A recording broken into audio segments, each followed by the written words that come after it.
ভোটাররা যখন এই ওএমআরের বৃত্ত ভরাট করবেন, অর্থাৎ যাকে ভোট দিবেন তার নামের পাশে বৃত্ত ভরাট করবেন। এটা মেশিনে অলরেডি আমরা একটা প্রি স্ক্যানিং করেছি, যে এই প্রত্যেকটা যেই ব্যালটগুলো আমরা ছাপিয়েছি 1,40,000-এর মতো ব্যালটের পাতা, এই 1,40,000 সব কয়টা পাতাই মেশিনের ভেতর দিয়ে একবার স্ক্যানিং করা হয়েছে, এটা নিশ্চিত করবার জন্য যে এই প্রত্যেকটা পাতা মেশিন রিড করে।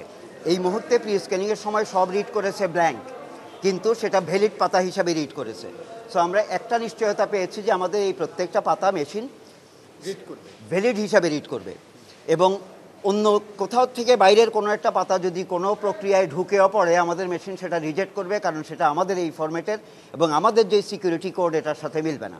সো এটা আমরা একটা চেক নিয়েছি। এরপরে যখন মেশিনে আমাদের ভোট দেবার পরের এই স্ক্যানার পাতাগুলো যখন রিড করবে, তখন মেশিনে তার ডাটাটা ঢুকে যেতে থাকবে। এর মধ্যে আমরা র্যান্ডমলি মাঝখানে চেক করব যে মেশিন যেটা ডাটা দিচ্ছে অ্যাকচুয়াল ব্যালটে আছে কিনা। একটা সার্টেন সময়ের পরে আমরা কনফিডেন্ট হব যে মেশিন নির্ভুলভাবে সব নিচ্ছে, তখন আমরা পুরো মেশিনে পুরোটা চালিয়ে ফেলব। সম্ভাব্য মনে হচ্ছে আমার কাছে এই মুহূর্তে যে যদি আমাদের 80% ভোট কাস্ট হয়, স্ক্যানিং করতে 7 ঘন্টার ওপরে সময় লাগবে আনুমানিক।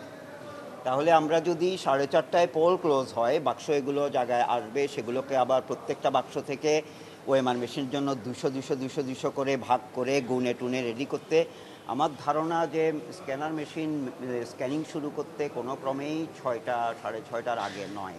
তার থেকে 7 ঘন্টা যদি হয়, এরপরে রেজাল্ট ফাইনাল করা, it is almost like next morning. Almost next morning, যদি কোনো ঘটনা না ঘটে, স্ক্যানিংয়ে কোনো জটিলতা আমরা যেটা এখন কল্পনা করতে পারছি না, এইরকম কোনো অনাকাঙ্ক্ষিত দুর্ঘটনা ঘটলে সেটা সামাল দেওয়ার জন্য আরও কিছু বাড়তি সময় লাগতে পারে। তবে আমরা চেষ্টা করেছি ওই 2 বিশ্ববিদ্যালয়ের অভিজ্ঞতা থেকে চেষ্টা করেছি যেসব জায়গায় বড় বড় ঝামেলা লাগতে পারে সেগুলোকে আগে ভাগে প্রস্তুতি নিয়ে রাখতে। আমরা যতই প্রস্তুতি নেই না কেন, উপরওয়ালার ইচ্ছারও ব্যাপার আছে, আবার কিছু অ্যাক্সিডেন্টাল ঘটনা ঘটতেই পারে। আমরা সেগুলোর জন্য এমনিতে আমাদের লোকবল বা অন্যান্য সকল কিছু মজুত রেখেছি, কোনো কিছু ঘটলে যাতে আমরা তাৎক্ষণিক রেসপন্ড করতে পারি।